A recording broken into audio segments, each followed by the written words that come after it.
What is going on, guys? Welcome back to another video on Forever Flame Racing Reviews. And today we are doing a review on the Children's Grand Prix of Alabama.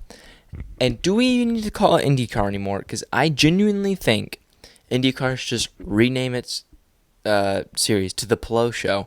Alex Palou has now won 3 of the first 4 races, and when he didn't win, he was second. Alex Palou, I think, finishing average is probably 1.2 this year. Like, he is genuinely incredible. I think the last time a guy has done this was 2020 with Scott Dixon, but before that, it was forever ago. I can't remember. I'm 90% sure Dixon started off the year in 2020 going 3 for 4, but then if you remember, he fell off really hard and Joseph Newgarden almost beat him to the championship. So will that happen to Alex Palou? I mean, in 2020, we didn't think Dixon would fall off when he got off to that hot of a start. It's possible. It's IndyCar. It's the most competitive series in the world. Even though Alex Palou is making it look like it's not competitive, believe me, it is. 2 through 27 is so fierce right now. It's just Alex Palou. They're literally fighting 2 through 27. It's just people aren't fighting for the positions that really, really, really matter. It's kind of disappointing, in the competitive way, and Fox taking over the sport, and I want to see it be competitive. I'd rather have been 4 winners, in the first 4 races, but it's not. We need to respect what we are seeing out of Alex Palou. What he's doing right now is incredible. It's just disappointing. If this would have been an NBC last year with NBC, then it's fine. But I just wish that it wasn't a first year with Fox. But it's okay. We'll just have to deal with it. But it is what it is. But another star of the season has been Christian Lundgaard. Has finished on the podium 3 out of the first 4 races.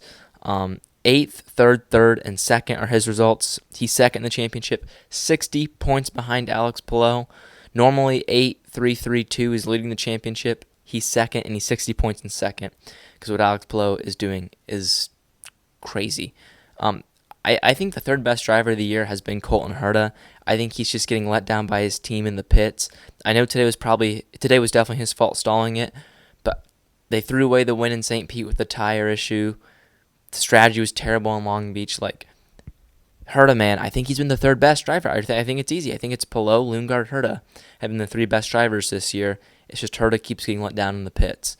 So that's my take on the dominance of IndyCar right now. But we're going to talk about this Children's of Alabama race. 3 races in a row, IndyCar's had a green all the way through. The only caution we've had is on the first lap of St. Pete.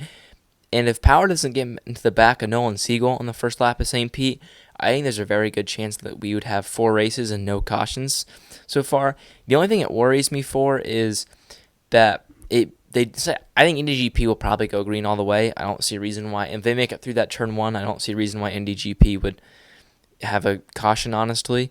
But so if they make it through the IndyGP with no yellows and you go into Indy, I fear that the drivers are going to have a lot of confidence because there hasn't been any wrecks this year, and then you have a big crash at Indy. That's my fear. Maybe I'm overthinking it. I don't know. But today was no two-stopper. Dixon was the only one that tried it at the start, and then he quickly backed out in lap 13. Everyone knew the 3-stop was what was gonna win the race. Alex Palou perfected it, won by 16 seconds over Christian Lundgaard in P2. Scott McLaughlin ran a very, very good P3, and Rinus VeeKay in a Dale Coyne P4 will power your top 5. But we need to talk about Rinus VeeKay finishing 4th in a Dale Coyne. He was I think 6/10 off the podium behind Scott McLaughlin. If there's 2 more laps, Rinus VeeKay's finishing 3rd. I think this is his 1st or 2nd best drive, either his IndyGP win or this is his best drive. I mean, just drove incredible Rinus VeeKay. I mean, absolutely incredible. If you're a big team wanting to sign a driver, I think you got to go Rinus VeeKay. One thing I will say, though, about big teams is I think every team kind of has an open seat. Penske, Power, that could be open. I think Andretti with Ericsson, that can be an open seat. I think Ganassi with Simpson, that can be an open seat. And I think McLaren with Siegel, that's an open seat. And one thing I want to touch on is Siegel and Kiffin. We obviously know that they're there because of money. But they in year 2 are really, really, really improving, I think, in my personal opinion. Kiffin Simpson probably would have been in the top 15 today if it wasn't for that issue in the pits. He was in the Fast 12. He was competitive in the Fast 12. He qualified 10th. Nolan Siegel was in the Fast 6, qualified 6th. Like, Nolan was finished like 9th. Ninth. Like, they really ran good today, and they've been running good, I think, all season long, and they've really improved. Honestly, I think I would have told you at the start of the year, I hope they leave, but honestly, if they keep it up, I hope they keep their seat, unless they can sign Rinus VeeKay. But I think Rinus VeeKay to Andretti would be really cool. That's just my take. I think Rinus Andretti, I mean, I know that's not like out there yet, but I'm just foreshadowing it. That could actually happen, I think. Well, I do want to talk about Prema. I think Prema is really struggling. If you're going in the Indy 500 qualifying, probably it's either going to be Kyle Isla or Robert Schwartzman that goes home. And just because of the Isla's experience, if you're a betting man, it's probably a safe bet to bet Robert Schwartzman's going to get bumped. They're really struggling. Both cars got lapped today. I think they were both down there in the 20s. I should have had this written down if I had touched on them, but I just wanted to point out that they were struggling.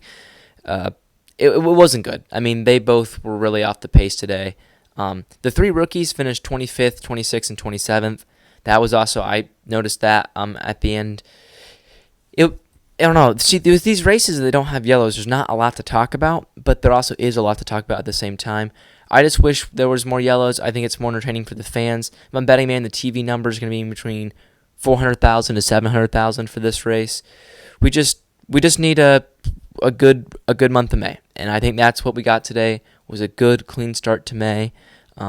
This IndyCar is the Alex Palou show. Christian Lundgaard is an absolute stud. He will be, I think, Palou's contender for the title this year, if there even is contention that Alex Palou doesn't win the IndyCar championship. And the rookies are struggling. They're really struggling. And Louis Foster had a lot of pace today. He made a mistake, though, went off into the grass, and it ruined his race. That was our only, oh man, are we going to get a caution? We didn't. That's really all I got to say about the Children's of Alabama. So thank you for watching, and see ya.